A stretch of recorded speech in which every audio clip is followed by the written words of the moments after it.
en welkom by Sari Kook. Ek gaan nou lamsribbietjies maak en my basis van my sous is geblikte perskes.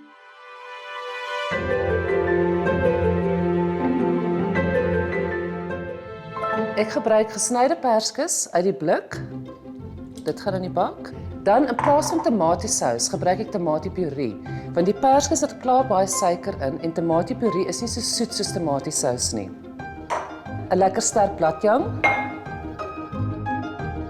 Een van my gunsteling bestanddele en dis knoffel. As jy nie daarvan hou nie, los dit net uit. Dan wat die sout basis in hierdie hele sous inbring is sojasous en dan laastens woestersous. Goeie wenk, maak jou bak toe met kleefplastiek, want as jy nou hierdie hand-elektriese menger gaan gebruik en jy druk hom in en jy begin hom aan te sit, kan die storie die hele wêreld vol spat. Daar's hy, lekker gemeng. Proe nou eers jou sous voor jy dit oor die ribbetjies gooi. Yummy. Regtig lekker. Goed, ek gebruik lamsribbietjies wat ons noem die kort ribbetjie. Hy het baie minder vet ook aan en jy sal sien wanneer dit gaar is, word dit sag en dit wil amper van die been afval. Pak hulle nou lekker in hierdie bak in en op hierdie stadium maak seker jou oond is al klaar warm op 200 grade. As jy dit nou uitbring vir 'n klomp mans wat sit 'n rugby kyk, sal hulle altyd lief wees vir jou.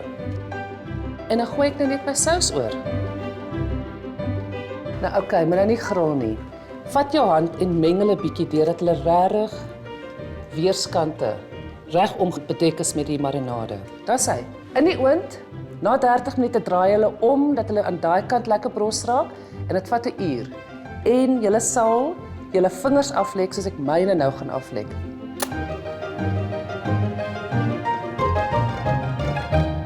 Wat ook al die seisoen, ingelegde vrugte is reg om enige tyd te gebruik. Al die heilsaamheid en heerlike smaak word vasgevang die oomblik wat die vrug gepluk en gepak word. En dis wonderlik wat jy alles kan doen met ingelegde vrugte. Haal die meeste uit die maal. Dink skepend. Dink Suid-Afrikaanse ingelegde vrugte.